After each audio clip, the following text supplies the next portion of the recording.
selamat pagi semuanya. Jujur aku deg-degan nih mau cerita, mau sharing karena biasanya di kelompok-kelompok yang lebih kecil, tapi sekarang dikasih kesempatan untuk sharing di Women's Talk pagi ini. Dan terima kasih sebelumnya buat para elders, para mama-mama yang kita panggil di Jakarta House of Prayer, untuk kesempatan yang aku boleh sharing. Dan oke, aku akan lihat catatan aku. Nah, tema dari sharing aku hari ini itu judulnya It is well with my soul. Ya, atau dalam bahasa Indonesianya itu bisa diartikan jiwaku baik-baik saja. Ya, dan aku berharap lewat sharing pagi ini semua materi atau firman yang kita dengar sama-sama itu bisa membantu kita semua untuk semakin bertumbuh dalam perjalanan kita bersama dengan Tuhan. Amin. Oke. Nah, sebelumnya aku mau kita ngebayangin gitu ya, nah dalam kehidupan kita sehari-hari, itu kalau kita lagi ngobrol sama orang gitu, atau kita udah lama nggak ketemu sama temen yang kita jarang banget gitu ketemu ya. Biasanya apalagi pandemi kayak gini kan, kita udah lama jarang ngumpul-ngumpul gitu. Biasanya kalimat pertama yang disampaikan itu biasanya gini kan, gimana apa kabar? Gitu. Atau mungkin bahasa Inggris, how are you doing? Gitu. Intinya adalah nanyain kabar kita gitu kan. Dan coba perhatiin secara otomatis biasanya itu kita akan jawab, nah, iya baik, puji Tuhan baik, all good gitu kan. Atau ya apa ya, sebiasanya tuh kan kayak gitu ya. Jadi begitu ada pertanyaan, apa kabar? Atau how are you doing? Dengan otomatis kita biasanya akan jawab, oh baik bro, baik sis gitu, all good gitu. Itu jadi sesuatu hal yang biasa gitu kan. Tapi kalau sebenarnya kita dikasih waktu untuk menjawab pertanyaan tadi, apa kabar gitu, kita nggak cepet-cepet jawab, dan kita mikir dulu sebelum jawab, kita mungkin bisa jadi ganti nih jawaban kita. Apalagi konteksnya kalau yang nanya sama kita itu teman dekat atau seseorang yang kita percaya gitu ya. Jadi waktu ada orang yang nanya, apa kabar? Dan kita nggak langsung jawab, bisa jadi jawabannya bisa beda. Jawabannya mungkin bisa jadi gini, oh ya lagi nggak terlalu baik sih, atau lagi ngerasa down sih, atau lagi ngerasa takut sih, atau lagi ngerasa khawatir sih gitu ya. Dan berbagai kalimat yang kita mungkin hindarin gitu untuk jawab. Karena dalam hati kita, nggak tahu kenapa kita takut aja gitu untuk ngomong, gue lagi nggak baik nih, atau gue lagi takut nih, gue lagi khawatir nih gitu. Karena kita pikir, kebanyakan orang ya, ini makanya aku bilangnya kita gitu.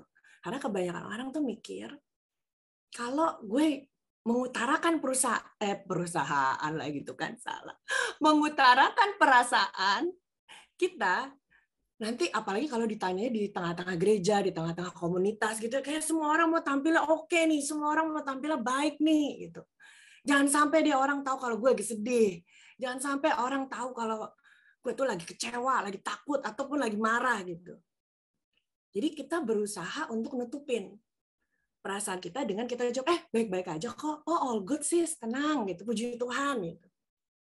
Nah, poin yang aku mau sampaikan adalah kita memang secara natural itu udah terbiasa untuk menjawab pertanyaan apa kabar dengan jawaban-jawaban kilat gitu ya, jawaban-jawaban yang mungkin tanpa sadar kita cepat aja gitu jawabnya tanpa mikir gitu ya. Padahal kenyataannya di balik jawaban baik-baik aja atau I'm good, I'm doing well gitu, sebenarnya kita lagi ngerasa nggak baik, kita lagi kacau, bahkan kayak oh ya baik, atau nggak tutup terima telepon gitu ya. Gimana, apa kabar? Nggak harus langsung ketemu gitu. Apa kabar? Oh baik baik gitu. Pas tutup telepon tuanya nangis gitu kan. Jadi menandakan bahwa kita sebenarnya lagi nggak baik, kita lagi nggak oke, kita lagi dalam situasi yang mungkin sulit gitu. Tapi kita memilih untuk jawabnya I'm okay gitu. Nah, terus aku tuh suka mikir gitu ya, ngerenung gitu. Kenapa ya kok orang kebanyakan takut untuk mengutarakan perasaannya? Emang kalau terus aku suka kan karena aku suka nulis gitu, jadi aku suka tulis-tulis di jurnal gitu. Emangnya salah ya kalau kita jawab loh, enggak, saya lagi nggak baik nih gitu. Atau aduh, lagi takut sih gitu. Emangnya salah gitu kalau suatu saat ada hari-hari di mana kita merasa sesuatu yang nggak enak, sesuatu yang nggak nyaman gitu. Dosa nggak sih kalau kita ngerasa kayak gitu? Dosa nggak sih kalau kita mengutarakan perasaan kita yang lagi nggak baik gitu ya? Nah, kalau menurutku sih enggak. Itu pelan-pelan dan nanti kita akan lihat lagi. Nah, karena gini, selama kita hidup, berdasarkan perjalananku sampai sekarang, kita nggak mungkin selalu dalam keadaan yang baik-baik terus. Pasti ada hari-hari di mana kita sedih, hari-hari di mana kita kepengen nyerah gitu ya. Ada hari-hari di mana kita merasa nggak baik. Makanya firman Tuhan di Roma 8 ayat yang ke-28, ini salah satu ayat favorit aku. Ada di slide.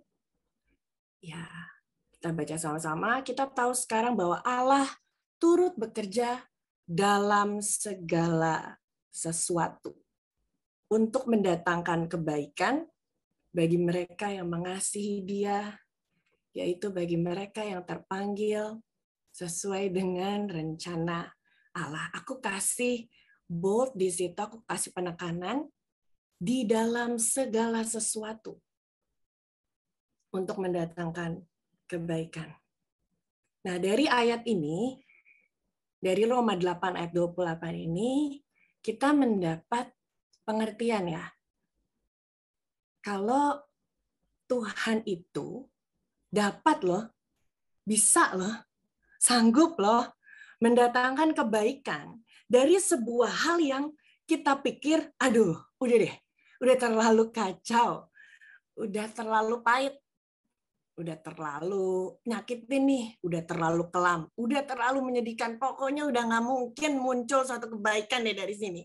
Ini udah bad banget, udah worse bahkan gitu kan. Tapi firman Tuhan ini bilang, Tuhan turut bekerja di dalam segala sesuatu. Segala sesuatu, apa artinya segala sesuatu? Segala sesuatu artinya dari hal-hal yang kita merasa ya, kita merasa gagal, hancur, kita merasa udah rusak nih, nggak ada masa depan lagi, nggak ada jalan lagi, kita ngerasa kehilangan. Intinya keadaan-keadaan, situasi-situasi yang secara manusia itu penilaiannya nggak baik. Tapi Tuhan tetap dapat mendatangkan kebaikan. Ini bukan aku yang ngomong ya, tapi firman Tuhan yang ngomong di Roma 8 ini. Nah, aku mau kita sama-sama melihat seorang tokoh di Alkitab yang udah terkenal banget secara terbuka. Dia selalu nggak nutup-nutupin gitu ya perasaannya. Dia menceritakan turun naik emosinya. Nah, ada yang tahu kira-kira siapa ya? Ada yang tahu nggak? Kira-kira siapa ya tokoh di Alkitab yang perasaannya tuh dikasih tahu gitu dengan jelas turun naik emosinya? Itu Daud ya. Kita semua pasti tahu isi Mazmur itu seperti apa gitu kan. Dan kita tahu bahwa Daud adalah orang yang luar biasa. Daud adalah seseorang yang mengalahkan Goliat gitu. Kisahnya tuh spektakuler. Dan Daud dikenal sebagai orang yang intim dengan Tuhan. Daud bahkan dibilang seseorang yang berkenan di hati Allah. Nah, julukan Daud ini nih, julukannya Daud, seseorang yang berkenan di hati Allah itu bukan manusia yang kasih. Tapi Tuhan sendiri yang ngomong. Nah, ayatnya ada di Kisah Para Rasul 13 ayat 22. Di sini dibilang, setelah Saul disingkirkan, Allah mengangkat Daud menjadi raja mereka. Tentang Daud, Allah telah menyatakan, aku telah mendapatkan Daud bin Isai, seorang yang berkenan di hatiku, dan yang melakukan segala kehendakku. Nah, ada penekanan. Aku suka banget kalau baca ayat tuh aku, kalau di Alkitab tuh aku warnain gitu ya. Nah, ini aku kasih bold. Daud adalah seorang yang berkenan di hatinya Tuhan. Kenapa aku mau kita sama-sama lihat background-nya Daud? Daud adalah orang yang berkenan di hati Tuhan. Daud adalah pahlawan, raja yang perkasa. Kisahnya tuh spektakuler mengalahkan Goliat gitu ya. Dan Daud mempunyai hubungan yang intim dengan Tuhan. Kita semua udah tahu ya tentang itu.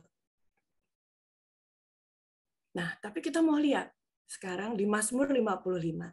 Ini adalah salah satu ungkapan hati Daud yang dituangkan. Kita lihat di Mazmur 55, ada di layar ya, kalau ibu-ibu, teman-teman mau lihat. Di ayat yang ketiga sampai 6. Kita baca, perhatikanlah aku dan jawablah aku. Aku mengembara dan menangis karena cemas, karena teriakan musuh, karena aniaya orang fasik, sebab mereka menimpakan kemalangan kepadaku. Dan dengan geramnya mereka memusuhi aku. Kasihan kan nih Daud nih, dia lagi curhat nih sama Tuhan. Ayat yang kelima, hatiku gelisah, kengerian maut telah menimpa aku. Ayat yang keenam, aku dirundung takut dan gentar, perasaan seram meliputi aku. Daud nggak lagi nonton Netflix film horor nih, gitu. Tapi ini benar-benar dia lagi ngalamin situasi yang bikin dia, gue takut banget nih Tuhan, gue gentar nih, perasaan gue serem banget nih, gitu. Lalu kita lihat di ayat yang ke-17, masih di Mazmur yang ke-55. Daud bilang, tetapi aku berseru kepada Allah, dan Tuhan akan menyelamatkan aku. Di waktu petang, pagi, dan tengah hari. Coba berarti di waktu petang, pagi, dan tengah hari ini sepanjang hari nih nangis. Di waktu petang, pagi, dan tengah hari, aku cemas dan menangis. Dan ia mendengar suaraku. Waktu aku baca Mazmur 55, ayat yang ketiga sampai ke-6, nanti boleh dibaca sendiri ya kalau mau baca komplitnya. Dan ayat yang ke-17 dan 18, aku bisa melihat bagaimana keterbukaan hati Daud di hadapan Tuhan. Jadi kalau ada yang nanya, apakah kita boleh menceritakan dan mencurahkan perasaan kita sama Tuhan? Tentu boleh. Karena kita bukan orang pertama yang akan mencurahkan hati dan perasaan kita sama Tuhan. Ada banyak tokoh di Alkitab yang sudah mencurahkan isi hatinya sama Tuhan. Salah satunya yang tadi kita barusan baca adalah Daud. Dan kita pasti sering dengar ya satu quotes ini. Don't tell God how big your problem, but tell your problems how big is your God. Ini nggak salah kalimat ini, atau quotes ini ya, mungkin kita semua udah sering dengar ya kalimat ini. Don't tell God how big your problem, but tell your problems how big is your God. Nah, kadang-kadang waktu kita baca quotes ini, kita mikir bahwa, oh, berarti gue jangan kasih tahu Tuhan ya seberapa besar masalahnya. Jadi kita kayak malu gitu kalau kita kasih tahu Tuhan, gue tuh lagi bingung nih gimana. Tuhan, aku tuh lagi takut loh ada keadaan yang, situasi yang aduh sulit gitu. Sekali lagi, quotes ini nggak salah, tetapi jangan sampai quotes ini membuat kita jadi takut atau malu datang sama Tuhan untuk mencurahkan apa yang sedang kita rasakan atau alami nama Tuhan. Aku mau kita semua lihat lagi di Mazmur 62 ayat yang ke-9. Jadi kalau kita masih ragu nih, sebenarnya boleh nggak ya gue curhat sama Tuhan? Ada ayatnya. Mazmur 62 ayat yang ke-9. Ayat 9 ya benar. Ini kenapa 17 ya? Oke, mungkin salah. Pokoknya Mazmur 62 ayat yang ke-9. Percayalah kepadanya setiap waktu. Hai umat, curahkanlah isi hatimu di hadapannya. Allah ialah tempat perlindungan kita. Ya, aku taruh lagi bold di situ, curahkanlah isi hatimu. Jadi sebenarnya lebih aman untuk curhat sama Tuhan daripada curhat sama yang lain. Walaupun boleh juga curhat sama teman, sama komunitas gitu ya. Tetapi yang paling aman adalah kita mencurahkan isi hati kita itu sama Tuhan. Ini ayatnya, ini kebenarannya bahwa kita boleh mencurahkan isi hati kita sama Tuhan. Nah, jadi sekali lagi boleh nggak ya kita curhat sama Tuhan?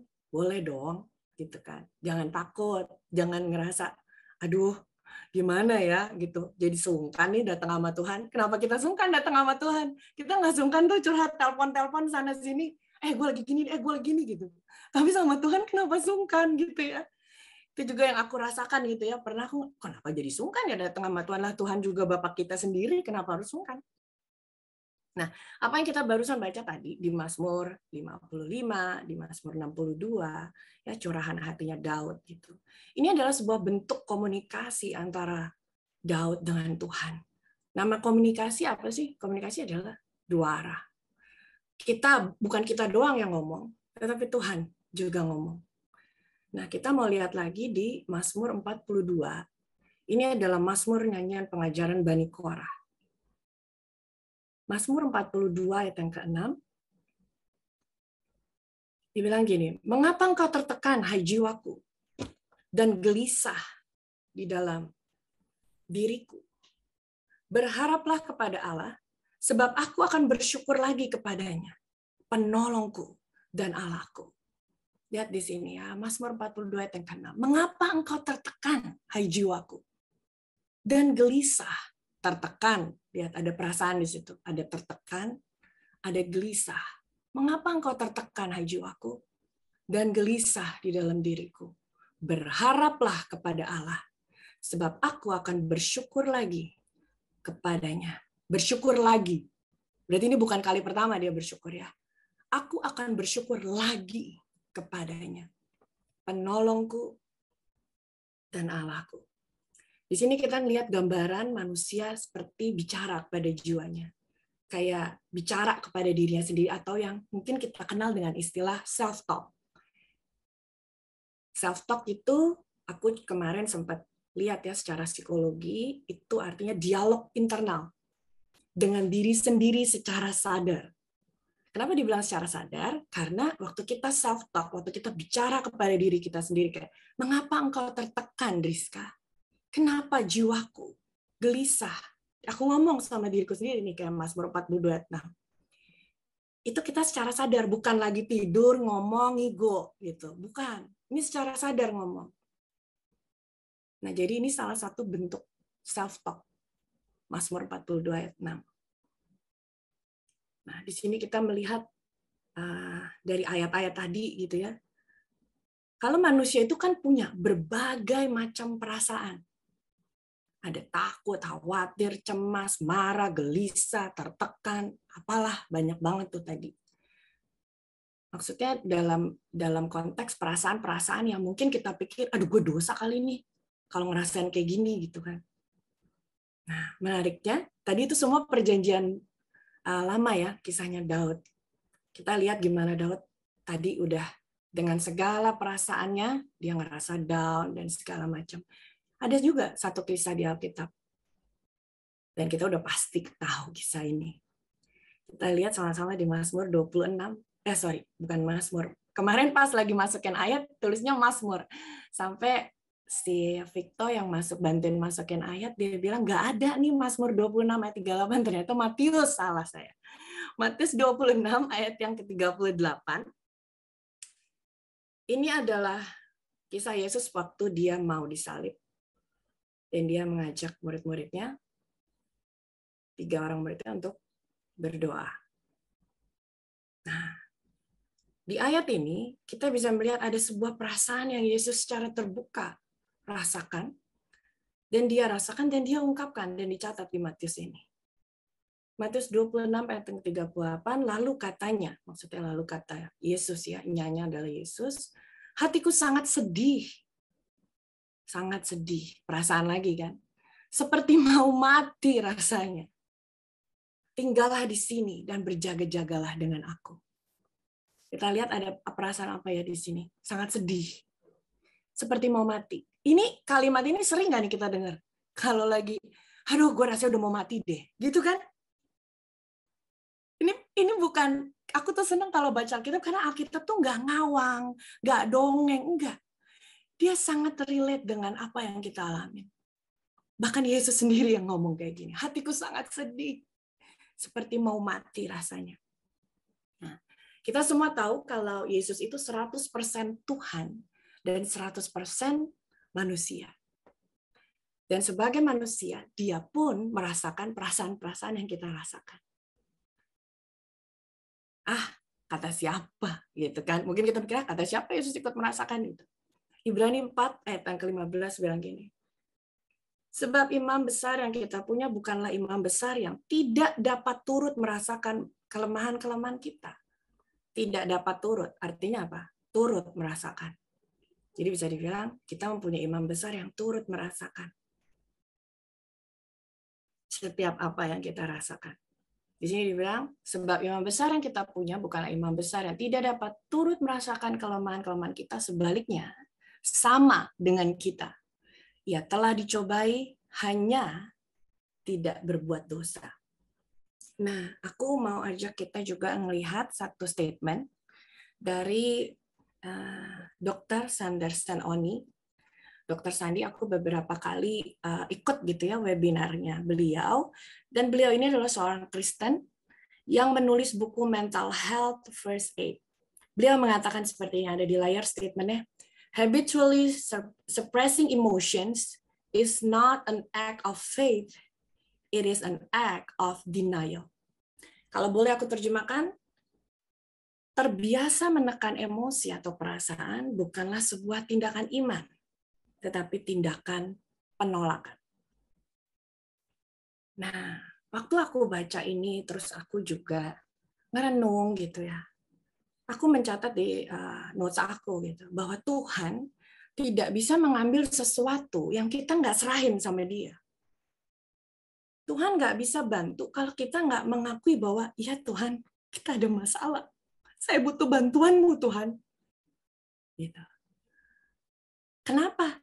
Pertanyaannya gini, apakah Tuhan tahu kita punya masalah? Tahu banget. Tanpa kita ngomong juga dia udah tahu apa yang terjadi. Orang dia Tuhan gitu. Tapi membutuhkan kerendahan hati kita untuk datang dan bilang sama Tuhan, Tuhan, I feel like giving up. Aku lagi ngerasa sedih. I have a problem, God. Nah, contohnya kayak kita nggak usah lihat buka di Alkitab ya, tapi aku rasa kita semua tahu tentang kisahnya perempuan Samaria. Waktu Tuhan ketemu sama perempuan Samaria, apakah Tuhan nggak tahu dia itu kondisinya kacau? Dia sudah menikah berkali-kali, dan laki-laki yang tinggal bersama dia saat ini bukan suaminya. Apakah Tuhan nggak tahu? Tuhan pasti tahu kan? Tapi Tuhan pancing dia. Itu dia bilang, bawalah suamimu ke sini. Gitu. Jadi intinya apakah Tuhan tahu? Tahu. Tapi membutuhkan hati kita, membutuhkan kerendahan hati kita dan keterbukaan kita untuk bilang, Tuhan, saya lagi merasa seperti ini. Boleh nggak Tuhan tolongin nih aku? Gitu. Aku nggak tahu lagi mesti minta tolong kemana. Perasaan-perasaan ini udah membuncah gitu. Dan aku nggak tahu how to handle this. Gimana? Nah, Tuhan yang dalam perjalanan aku bersama dengan Tuhan yang aku kenal adalah Tuhan yang gentle, kalau menurut aku ya. Ini kan perjalanan aku. Tuhan yang aku kenal adalah Tuhan yang gentle dan sopan. Sopan kenapa? Karena dia ketok pintunya. Dia ketok pintu hati kita. Dia bisa aja terabas masuk.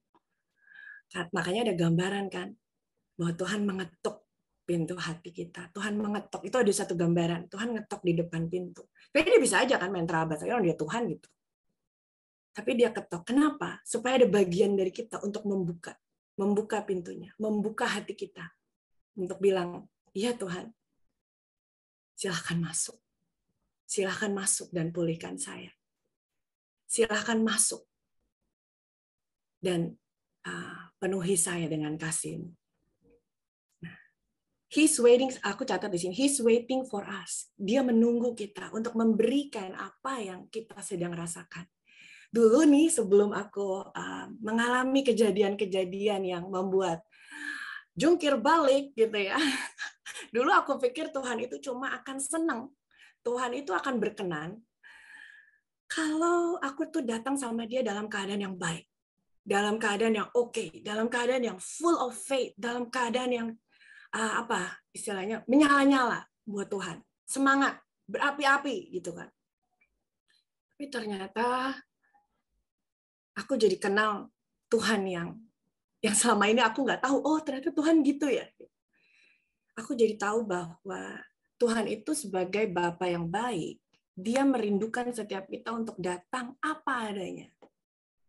Apapun yang kita rasakan, datang apa adanya. Karena Dia satu-satunya pribadi yang tidak akan membiarkan kita tetap apa adanya. Makanya Dia bilang gini tadi kan, marilah datang kepadaku semua yang letih lesu dan berbeban berat. Aku akan memberi kelegaan. Di Matius 6 ayat yang ke-28 ya. Aku akan memberikan, nanti kita akan buka ayatnya, aku akan memberikan kelegaan kepadamu. Jadi Tuhan tahu kalau kita semua ini ada kemungkinan buat lesu, buat merasa capek, gitu. Makanya ada ayat ini, marilah datang kepadaku. Semua yang letih lesu dan berbeban berat. Nggak dibilang berbeban ringan loh, berbeban berat. Jadi kalau kita pikir Tuhan nggak tahu nih hidup kita berat, dan kita pikir kalau cuma lagu, cuma lirik lagu aja tuh, yang misalnya ada tulisan gitu bahwa ya memang hidup ini berat. Enggak, Tuhan tahu. Makanya dia bilang, marilah datang kepadaku, semua yang letih lesu dan berbeban berat. Aku akan memberikan kelegaan. Tuhan rindu kita datang dan bilang, Lord, I feel sad. Lord, I feel upset. I feel angry. I feel like nothing. I feel like giving up. Jadi jangan takut to admit, jangan takut untuk mengakui perasaan yang lagi kita rasain. Karena aku percaya waktu kita secara terbuka datang dan menceritakan apa yang lagi kita rasain sama Tuhan, maka Tuhan akan memberitahu. Tuhan akan memberitahu. Itu tadi. Tuhan nggak akan biarin kita tinggal apa adanya. Tuhan akan memberitahu how to respond to our feelings. Nah, aku akan bagi beberapa poin tentang gimana nih kalau kita lagi ngerasa capek, lemah, dan berbeban berat gitu. Ibarat kalau baterai itu udah low bat gitu, udah ada merah tuh gitu. Nah, yang pertama aku catat adalah run to God, not from God. Maksudnya gimana? Tadi seperti yang aku udah sampaikan di Matius 6 ayat yang ke-28. Ya, ini ayatnya. Marilah datang kepadaku semua yang letih lesu dan berbeban berat. Aku akan memberikan kelegaan. Oke, ada yang salah sedikit ya dengan slide-nya. Dari ayat Matius 6 ayat yang ke-28 ini kita bisa tahu bahwa selama kita hidup, pasti ada saatnya kita merasa sedih. Ada saatnya kita merasa kita tuh takut, pengen nyerah, nggak ada harapan lagi. Mungkin juga ngerasa, aduh Tuhan kayaknya nggak denger nih, apa gimana, Tuhan jauh, dan berbagai perasaan yang lain. Nah, itu adalah tanda kalau kita manusia. Kalau kita ngalamin perasaan-perasaan seperti tadi, itu tanda bahwa kita manusia, bukan robot. Ya, perasaan-perasaan itu bukanlah tanda kita lagi kurang iman atau kita kurang baca kitab nih atau gimana. Karena aku sering sekali gitu ya waktu sharing gitu dengar, kenapa kok takut untuk bilang kita lagi sedih, kita lagi takut atau apa. Apalagi ya di tengah-tengah komunitas gitu, komunitas Kristen. Karena kita takut dijudge. Nanti dibilang, oh kamu kurang iman, kurang berdoa nih, atau kurang baca Alkitab kali nih, atau kurang doa puasa kali ini gitu ya. Sebenarnya nggak ada hubungannya. Karena perasaan-perasaan itu adalah bagian dari kita hidup sebagai manusia. Perasaan-perasaan itu hanyalah tanda bahwa kita sedang mengalami salah satu bentuk perasaan. Dan itu wajar. Karena Yesus pun ngalamin seperti itu tadi yang kita baca.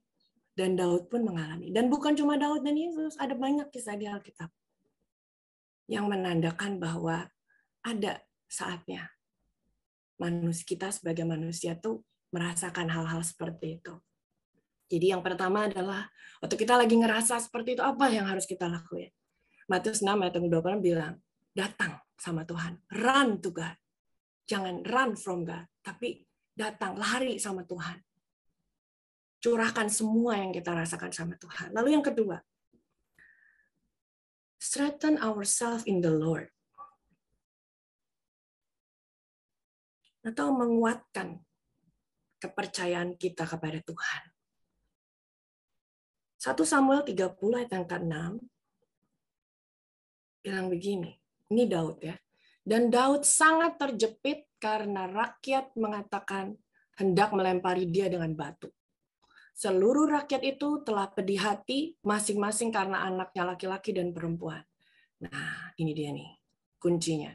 Tetapi Daud menguatkan kepercayaannya kepada Tuhan Allahnya. Ya. Saya kasih penekanan lagi di situ. Tetapi Daud menguatkan kepercayaannya kepada Tuhan Allahnya. Strengthen. Dia menguatkan kepercayaannya kepada Tuhan. Nah, kalau untuk aku pribadi, bentuk dari aku menguatkan diri aku adalah dengan mengambil waktu untuk apa ya, dibilangnya mungkin menepi gitu, sebentar, jeda. Take time and meditate. Mengambil waktu untuk jeda dan merenungkan atau meditasi. Mungkin kata meditasi kita selalu melekatkan sama satu agama tertentu ya, meditasi. Tetapi sebenarnya secara biblical, kita sangat erat dengan meditasi. Seharusnya kehidupan orang percaya atau kehidupan kita sebagai orang yang percaya kepada Yesus harus lekat. Meditasi bukan sesuatu hal yang asing buat kita harusnya. Kita harus erat dan tahu bahwa ini adalah sebuah gaya hidup kita untuk meditate. Apa sih meditasi? Apa tuh meditate gitu? Meditasi kita sebagai orang percaya bukan mengosongkan pikiran.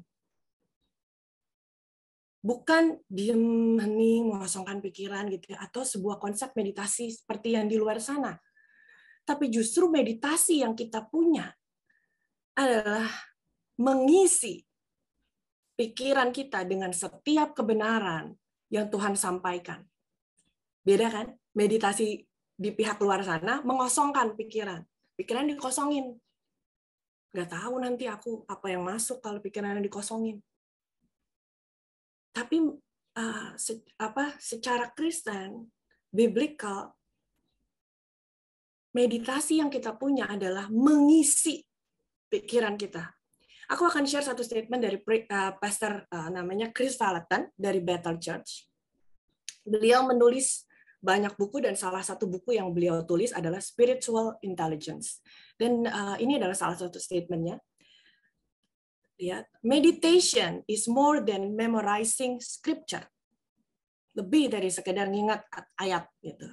It is making a proactive decision to believe God, to put truth above facts and to trust in His goodness in your life. Jadi kalau dia mau catat silakan statement ini, definisi meditation. Definisi meditasi. Ya, bukan cuma sekedar ngingat ayat, bukan. Tapi mengambil tindakan proaktif, decision, keputusan secara aktif untuk mempercayai Tuhan, untuk meletakkan kebenaran di atas kenyataan, dan untuk yakin dan percaya atas kebaikannya di dalam kehidupan kita. Dan waktu aku baca ini kayak, aduh gila, ini bagus banget. Ini mengingatkan kita lagi, gitu. Mengingatkan aku secara pribadi ya, bahwa salah satu cara untuk kita menguatkan diri kita pada saat perasaan tuh kacau, situasi udah gelap, segala macam, itu adalah take pause, berhenti sejenak, to meditate. Kita lihat di Yosua 1 ayat 8 sampai 9. Aku taruh di sini versi New King James Version. Ini adalah perintah Tuhan untuk Daud. Dibilang, this book of the law shall not depart from your mouth, but you shall meditate. Nih kata meditate keluar lagi. But you shall meditate in it day and night, that you may observe to do according to all that is written in it. Aku bacain dalam bahasa Indonesianya, aku nggak taruh di slide. Aku bacain bahasa Indonesianya ya. Ini bahasa Inggrisnya kenapa aku taruh? Karena ini muncul meditate. Karena kalau di dalam bahasa Indonesia diterjemahkan kata meditate adalah merenungkan. Janganlah engkau lupa memperkatakan kitab Taurat ini, tetapi renungkanlah itu siang dan malam, supaya engkau bertindak hati-hati sesuai dengan segala yang tertulis di dalamnya. Sebab dengan demikian, perjalananmu akan berhasil dan engkau akan beruntung. Bukankah telah kuperintahkan kepadamu? Kuatkan, strengthen, kuatkan, dan teguhkanlah hatimu. Janganlah kecut dan tawar hati. Sebab Tuhan Allahmu menyertai engkau kemanapun engkau pergi. Kata meditate juga muncul dalam Filipi 4 ayat yang ke-8 sampai 11. Ayat 8 sampai 9. Ini ada slide ini. Terima kasih Cici. Filipi 4 ayat yang ke-8 sampai yang ke-9. Kata meditate keluar lagi. Aku bacakan aja di dalam bahasa Indonesianya ya. Ini pasti udah pada dengar, semua pasti udah tahu ayat ini, tapi kita sama-sama baca hari ini ya. Jadi akhirnya saudara-saudara, semua yang benar, semua yang mulia, semua yang adil, semua yang suci, semua yang manis, semua yang sedap didengar, semua yang disebut kebajikan dan patut dipuji, pikirkanlah itu. Pikirkanlah itu dalam terjemahan bahasa Inggris, makanya kadang aku suka baca Alkitab itu dari beberapa terjemahan. Kenapa? Karena itu memperkaya pengertian kita. Karena kalau dalam bahasa Indonesia mungkin agak terbatas, tapi di versi yang lain itu bisa kita lebih dapat lagi makna dan artinya. Dibilang meditate on these things. Pikirkanlah semua itu.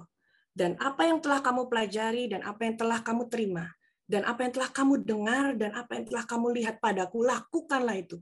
Maka Allah sumber damai sejahtera akan menyertai kamu.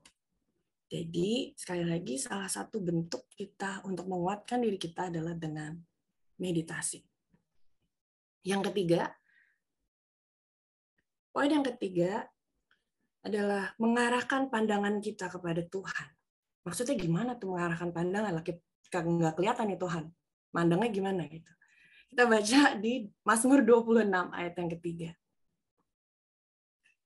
Aku kasih beberapa ayat. Di sini aku jadiin satu ya di slide. Betapa pentingnya arah pandangan kita. Betapa pentingnya kemana kita ngelihat.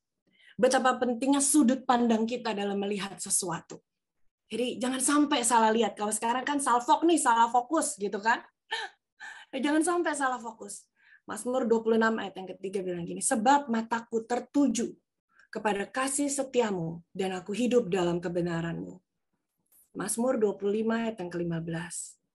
Lagi-lagi dibilang, mataku tetap terarah kepada Tuhan, sebab ia mengeluarkan kakiku dari jaring. Dan di Ibrani 12 ayat yang kedua dibilang, marilah kita melakukannya dengan mata yang tertuju kepada Yesus, yang memimpin kita dalam iman, dan yang membawa iman kita itu kepada kesempurnaan, yang dengan mengabaikan kehinaan tekun memikul salib ganti sukacita yang disediakan bagi Dia, yang sekarang duduk di sebelah kanan tahta Allah. Dari 3 ayat ini kita lihat betapa si mata kita ini harus kita pastikan untuk tetap tertuju sama Tuhan, sama kebaikan Tuhan, sama kasih setia Tuhan. Nah, makanya dengan meditasi, seperti tadi dibilang, secara aktif, secara proaktif, percaya akan kebaikan Tuhan, yakin akan kesetiaan Tuhan. Mataku tertuju pada kasih setiamu. Mataku tetap terarah kepada Tuhan. Mataku tertuju kepada Yesus. Satu ayat lagi, Kolose 3 ayat kedua, satu ayat untuk poin yang mengarahkan pandangan kita. Ini adalah versi TPT. Kalau yang belum tahu TPT apa, The Passion Translation. Di sini dibilang, yes, feast on all the treasures of the heavenly realm and fill. Tuh, fill. Ngisi. Seperti tadi yang Pastor Chris Vallotton bilang ya. Itu adalah mengisi, bukan ngosongin. Fill your thoughts with heavenly realities. And not with apa tuh? The distraction of the natural realm. Jadi natural realm atau alam dimensi jasmani itu pasti akan selalu berusaha untuk ngedistract kita dari pandangan kita yang seharusnya tertuju sama Tuhan. Dengan jelas dibilang, gangguan, nggak ada faedahnya, gitu kan? Kalau kita kan, non faedah nih, non faedah, gitu kan? Kalau zaman sekarang ada istilah gitu, nggak faedah nih, gitu. Nah ini distraction. Dalam dalam bahasa Indonesia dibilang gini, ya nikmatilah semua harta dalam dimensi surgawi dan penuhilah pikiranmu dengan realitas surgawi dan bukan dengan gangguan yang berasal dari dimensi jasmani. Jadi kita harus aware kalau dimensi jasmani itu adalah gangguan. Kita harus aware gitu. Tahu, oh ini nih jasmani nih. Oh ini perasaan-perasaan saya. Feeling saya. Jangan di denial, jangan disangkal ya. Disadarin, oh ini toh si gangguan. Sorry, gue milih untuk mikir dan mengarahkan pandanganku kepada realita surga. Oke, dan selanjutnya poin yang keempat, be still and know that I am God. Ya, di Mazmur 46 ayat yang ke-10, aku cantumkan ayatnya di Mazmur 46 ayat yang ke-10 versi New King James Version bagian A. Be still and know that I am God. Waktu kita mengambil waktu untuk itu tadi ya, tenang, in a stillness. Ini yang Tuhan janjikan. Oke, dia bilang be still, and know that I am God. Waktu kita be still, tenang, kita tahu bahwa Tuhan itu ada. Bahwa kita akan mengalami Tuhan secara pribadi. Kita akan mengalami kebesaran. Makanya aku tuh karena suka ini ya, suka meditate gitu. Jadi buat aku suka lama gitu loh kalau baca ayat tuh lama gitu. Jadi aku tuh mikir gitu, merenungin be still and know that I am God. Kebayang nggak kalau waktu kita be still, kita jadi tahu Tuhan tuh kayak lagi nunjukin kayak tiba-tiba layarnya kebuka gitu. Ini kan imajinasi ya. Kayak Tuhan tuh kayak di film-film mungkin gini. I am God. I am here. Aku nih, ada aku loh Tuhan. Nah, kalau sampai dia bilang statement aku Tuhan, kira-kira gimana?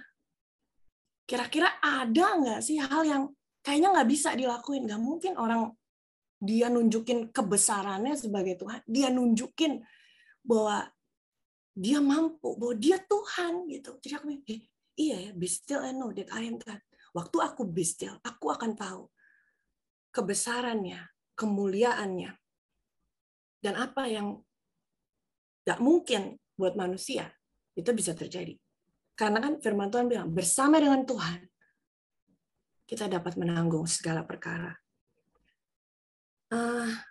Ini beberapa poin, aku catat ada 4 poin ya, yang tadi aku bagiin. Yang pertama adalah, run to God, not from God.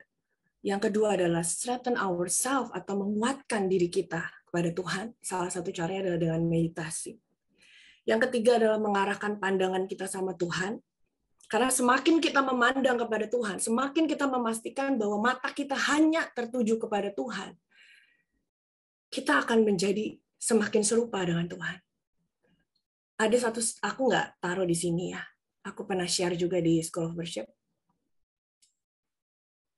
Salah satu statementnya Bill Johnson. Dia adalah pastor juga tadi, sama dengan gerejanya Pastor Chris Valaptan. Dia bilang gini, Pastor Bill Johnson bilang gini, kamu, kita, akan menjadi seperti yang kita sembah. Jadi semakin kita menyembah Tuhan, kita akan menjadi semakin serupa dengan Dia. Aku pas baca statement itu ya, kita akan menjadi seperti apa yang kita sembah. Teman-teman, ibu-ibu semua juga pasti kan pernah ini punya idola gitu kan. Kalau kita punya idola, kita punya idol gitu, kita senang gitu sama orang ya. Entah artis kayak penyanyi kayak apa. Coba deh perhatiin. Kita akan ngikutin gayanya dia. Tanpa sadar kita jadi kayak dia. Tanpa suatu hal yang kayak, kok gue jadi kayak dia? Gue jadi rambutnya kayak dia, pengen punya hidung yang semancung dia, pengen punya rambut yang sebagus dia gitu ya. Tanpa sadar kita jadi berubah. Karena memang kita akan menjadi seperti apa yang kita sembah. Kalau kita memfokuskan, mengarahkan pikiran kita, pandangan kita kepada Tuhan, Tuhan yang kita sembah dibilang the Prince of Peace. Tuhan yang kita sembah adalah Tuhan yang bisa tetap tenang di tengah badai. Jadi kalau kita lagi ada di tengah badai, ngapain? Ya udahlah, worship aja. Kenapa? Ya karena waktu kita melihat dan mengarahkan pandangan kita sama Tuhan, damai yang dia punya, keberadaan dia sebagai the Prince of Peace, itu akan nular ke kita. Entah kenapa waktu kita nyembah Tuhan, you're my Prince of Peace, you're the lover of my soul. Secara otomatis kedamaian itu menjadi milik kita. Kenapa tiba-tiba jadi berapa kali dalam hidup saya, dalam hidupku secara pribadi, mengalami berbagai hal yang tiba-tiba kok bisa jadi tenang ya? Makanya orang suka bilang bahwa damai sejahtera yang melampaui segala akal. Nggak masuk di akal, kenapa kok bisa tetap tenang? Nggak masuk di akal, kenapa bisa tetap full of peace? Di dalam situasi yang begitu chaos, dalam situasi yang begitu kacau, dalam situasi yang begitu tidak punya harapan. Kenapa kok kamu bisa tetap tenang? Karena I turn my eyes. Karena aku mengarahkan mataku kepada Tuhan. Itu poin yang ketiga. Dan yang keempat, be still and know that I am God.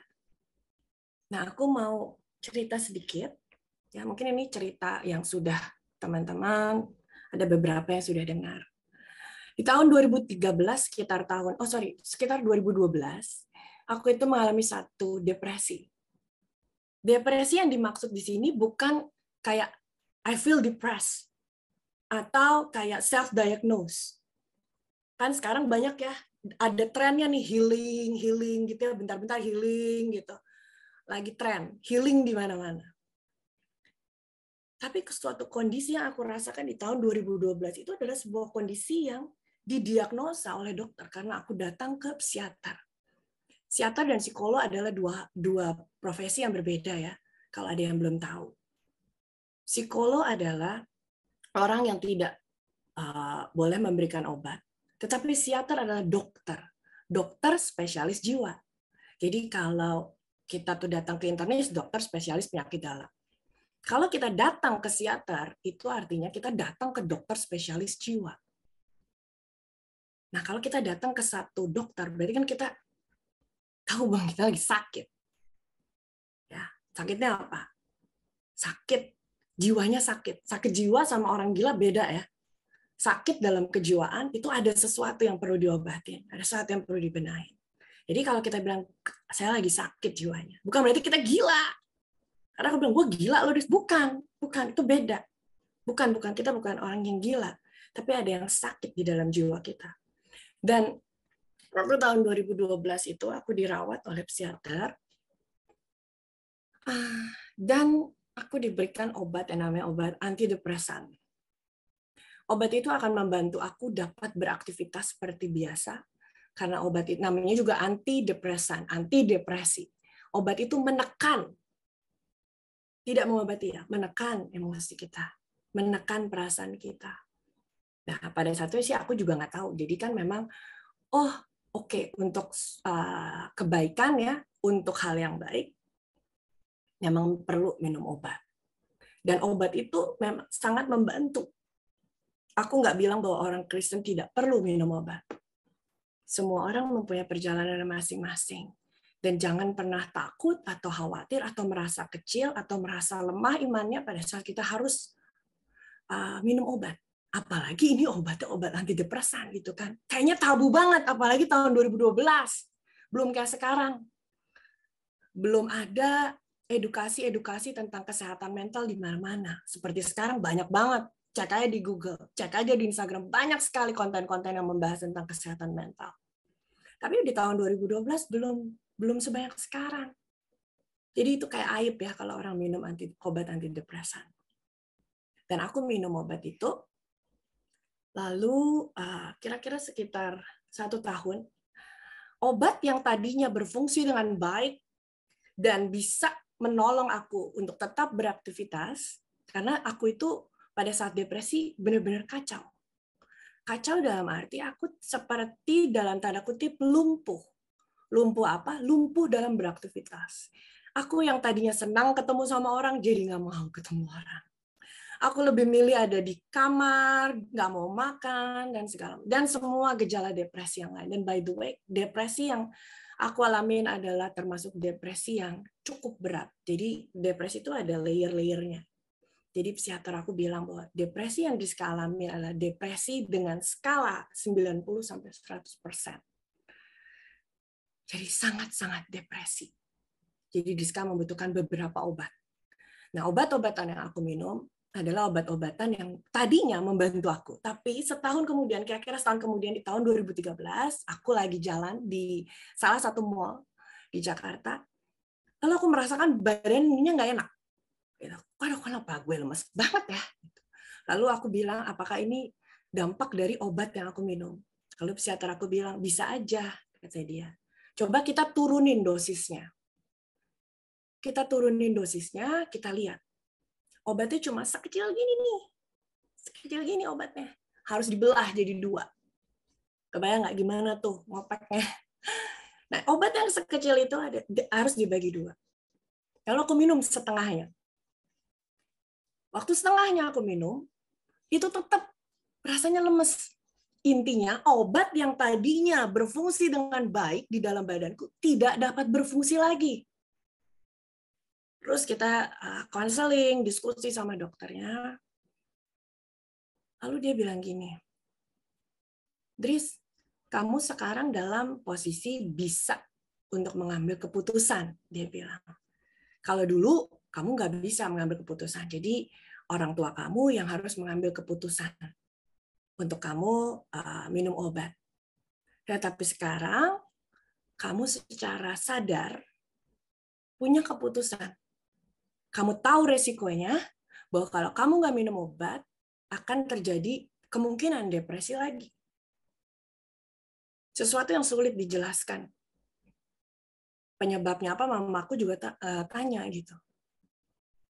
Nggak bisa dipastikan, nggak bisa diukur-ukur gitu. Kayak misalnya kita batuk, oh ya kita pakai masker, nggak bisa.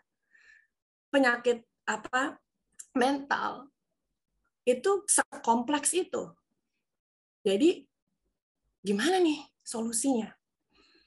Jujur, aku takut karena dokter ini bilang, psikiater ini bilang bahwa memang sejak aku minum obat itu aku akan minum obat untuk jangka waktu yang tidak tahu kapan selesainya.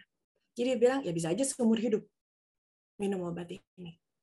Tapi dengan kondisi di tahun 2013 ini obat udah nggak berfungsi lagi, gimana dong gitu ya? Lalu aku akhirnya memutuskan, walaupun ya itu tadi aku bilangnya deg-degan juga nih, jujur takut kalau sampai ada resikonya. Karena aku udah takut banget kalau sampai terjadi lagi. Gimana nih untuk menghindari ini gitu kalau aku nggak minum obat. Tapi akhirnya aku bilang ya udah dok, aku berhenti aja. Karena gimana? Aku minum obat, akunya lemes. Jadi kayak orang, aku nggak pernah pakai narkoba ya. Jadi yang aku lihat-lihat gambar orang pakai narkoba itu suka fly gitu kan. Nah, aku tuh kayak aduh lemas gitu. Jadi intinya jadi nggak bisa beraktivitas. Harusnya tujuan minum obat apa? Untuk kita tetap bisa beraktivitas. Tapi ini nggak bisa. Obatnya udah nggak berfungsi ya. Dengan katanya obatnya nggak berfungsi lagi. Jadi aku bilang, oke dok, aku mengambil keputusan untuk tidak minum obat. Oke, nggak apa-apa gitu. Tapi kamu tahu resikonya. Dan kalau ada apa-apa ya pokoknya ya kita bisa konseling lagi. Dia bilang gitu. Setelah tidak minum obat, aku sejak 2013 itu ada beberapa hal kayak kalau kita sakit kan kita tahu ya gejalanya, simptom gitu loh. Kayak mungkin kalau asma sesak gitu kan kita tahu nih. Kayak aduh, gue takut nih depresi lagi. Aduh, gue takut nih. Aduh, gimana nih gitu. Kayak orang takut gimana sih kalau orang panic attack gitu. Kayak aduh ntar gue sakit lagi, ntar gue gimana gitu. Tapi ada satu hal yang ini untuk aku pribadi ya. Jadi sekali lagi aku tidak bilang kalau semua tuh harus stop minum obat. Bukan itu poinnya. Tapi ini aku share perjalanan aku. Waktu aku tidak minum obat, dan setiap kali gejala atau simptom itu datang, apa tuh simptomnya? Yaitu kayak ada panic attack, atau tiba-tiba takut, atau gimana. Ada satu lagu yang selalu aku nyanyiin. Walaupun aku lagi di mall, lagi di bis, lagi di ojek, dimanapun. Ya aku nggak nyanyi kencang-kencang, enggak. Tapi aku di dalam hati aku bilang, aku nyanyi. Sebab hanya dekatmu, Allahku, ku rasa tenang. Sebab hanya dekatmu, Allahku, kedamaian abadi selalu di hidupku. Itu lagu lama. Dan selain lagu itu, ada satu mazmur yang aku suka baca. Dan aku punya notes di dompet aku. Jadi setiap kali aku merasakan, aduh gue takut nih, atau aduh gue panik nih, ada mazmur yang aku baca, itu adalah Mazmur 62.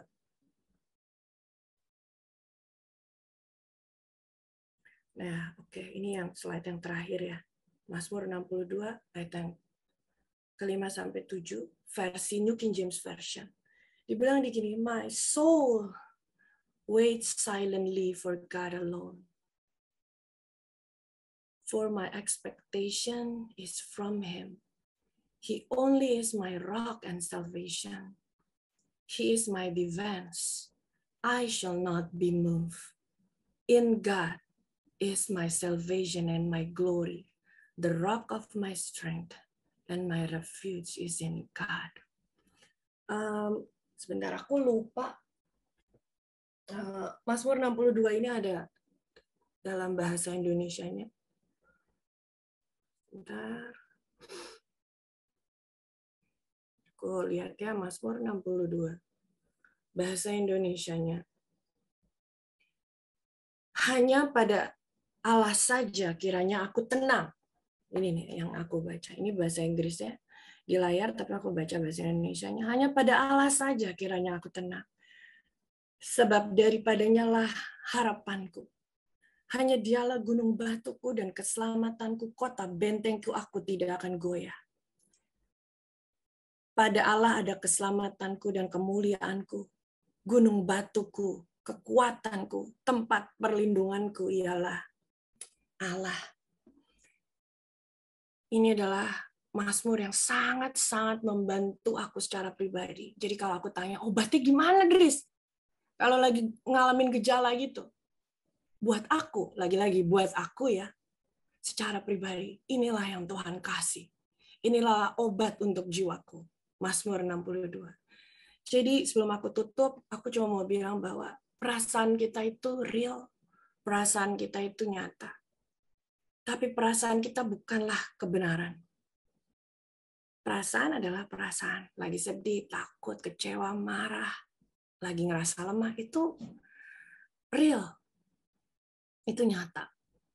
Bahkan orang ada yang sampai takut, sampai gemetaran kan. Ada yang sampai keringetan gitu, saking panik atau segala macam. Itu nyata. Tapi itu bukan kebenaran. Dan kita boleh mencurahkan apa yang kita rasakan sama Tuhan. Dan waktu kita mencurahkan semua yang kita rasakan sama Tuhan, dan membiarkan Dia memenuhi kebenarannya, memenuhi kita dengan kebenarannya. Jadi kita kasih nih perasaan kita sama Tuhan. Waktu kita kasih perasaan kita sama Tuhan, Tuhan kasih balik apa? Yang bukan perasaan, kebenaran. Dan kebenaran selalu di atas perasaan-perasaan kita. Dan dari Daud kita dapat belajar bagaimana meresponi perasaan-perasaan yang muncul di dalam dirinya dan membawanya kepada Tuhan. Dan dari Yesus kita belajar bagaimana dia bilang, hatiku sangat sedih seperti mau mati rasanya. Dan apa yang Yesus lakukan? Berdoa. Dan dari kisah Daud juga kita belajar bahwa kita nggak bisa bergantung sama jiwa kita atau perasaan kita, karena it's a temporary. Itu datang dan pergi. Tetapi ada satu yang solid, yang sifatnya kekal, yaitu kebenarannya Tuhan, kebaikannya Tuhan, kasih setianya Tuhan. Itu yang tidak akan pernah tergoncang sama situasi apapun. Aku catat di sini, Daud dengan yakin dan mantap berkata bahwa jiwanya hanya tenang saat dia bersama-sama dengan Allah. Daud juga menemukan bahwa tempat terbaik untuk berteduh dan tempat termanis di dalam hidupnya adalah ketika dia boleh dekat dengan Allah. Dan Daud benar-benar mengalami bahwa hatinya yang galau, yang gundah, akan berubah seketika jika dia dekat dengan Allah. Dan ini juga yang aku rasakan. Waktu aku bilang, waktu aku ngalamin situasi itu, secara sadar aku tahu bahwa kepada Tuhanlah aku dapat mengandalkan semua hal yang terjadi. Aku bisa berlari sama Tuhan dengan yakin tanpa rasa takut dan guilty. Aduh, nanti Tuhan nolak gue atau Tuhan bilang gue kurang iman apa gimana. Enggak. Tapi dengan tangan terbuka, Tuhan akan menguatkan kita dan memberikan setiap kebenaran di dalam hati kita. Aku akan tutup dengan satu slide ini. God's love is a firm foundation. God's love is an anchor for our soul. Kasih Tuhan itu jangkar buat kita. It's a firm foundation. Itu adalah fondasi yang teguh, yang kuat. Dan kasih Tuhan inilah yang akan membuat kita semua bisa bilang, it is well with my soul. Amin. Dan mungkin sebagai penutup aku mau minta Oyo untuk kita sebentar datang pada Tuhan, menenangkan diri, dan secara terbuka mencurahkan apa yang sedang kita rasakan. Dan lagu yang akan Oyo bawakan ini bisa bicara secara pribadi untuk setiap kita pagi siang ini. Silakan Oyo.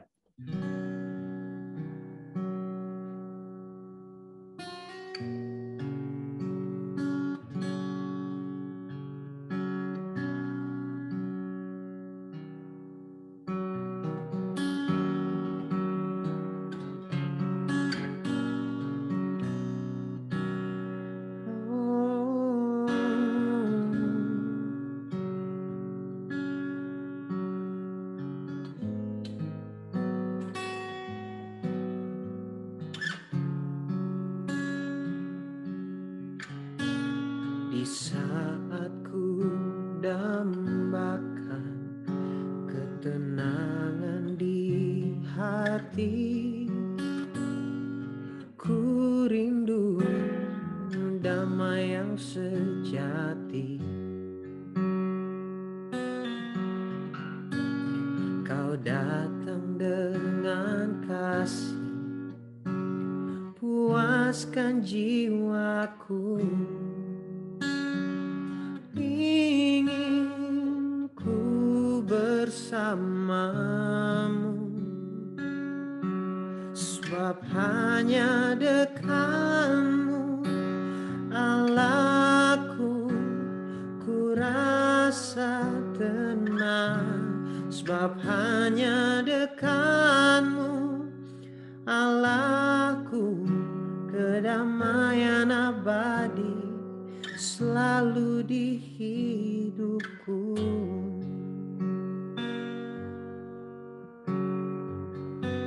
Ku datang padamu, oh Yesusku.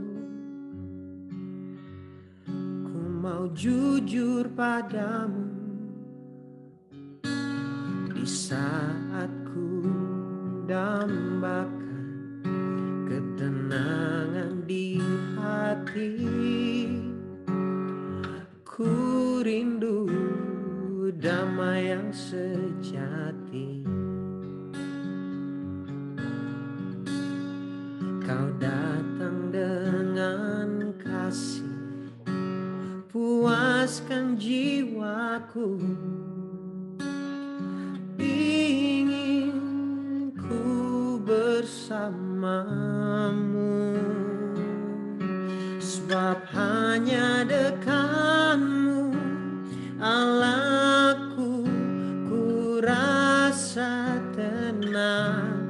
Sebab hanya dekat-Mu, Allahku, kedamaian abadi selalu di hidupku. Allahku, ku rasa tenang. Sebab hanya dekat-Mu, Allahku, kedamaian abadi selalu di hidupku. Ku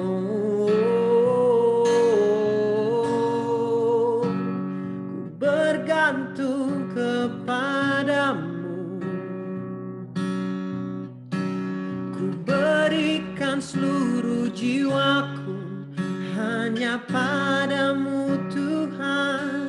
Ku berserah, bersujud, ku temukan ketenangan jiwaku Tuhan. Ku percaya genggaman tangan kasih-Mu Tuhan. Ku serahkan jiwaku, oh, sebab hanya dekat-Mu, Allahku, ku rasa tenang. Sebab hanya dekat-Mu, Allahku, kedamaian abadi selalu di hidupku. Oh Allahku, ku rasa tenang. Sebab hanya dekat-Mu, Allahku, kedamaian abadi selalu di hidupku. Kedamaian abadi, oh, kedamaian abadi selalu di hidupku. Amin. Bapa, terima kasih Tuhan. Terima kasih untuk kasih-Mu. Terima kasih Tuhan untuk kesetiaan-Mu. Kalau kami boleh datang kepadamu apa adanya. Kalau kami nggak perlu cari tempat yang lain untuk datang. Karena ada satu orang pribadi yang membuka tangannya dan memeluk kami. Dan memenuhi kami dengan kasih-Nya. Bapak, biarlah siang ini setiap kami disegarkan dan dipenuhi oleh kasih-Mu. Apapun situasinya, apapun perasaannya, segelap apapun, sehancur apapun, seluka apapun, aku berdoa biar kami semua mengalami the true healing, kesembuhan yang utuh yang dari Engkau. Terima kasih Bapa buat siang ini. Terima kasih Roh Kudus, Engkau yang sudah bekerja di tengah-tengah kami. Biarlah setiap firman yang kami dengar hari ini akan menjadi benih yang tumbuh dengan subur, yang akan selalu menghasilkan buah pada musimnya. Kami bersyukur untuk siang ini hanya di dalam nama Yesus.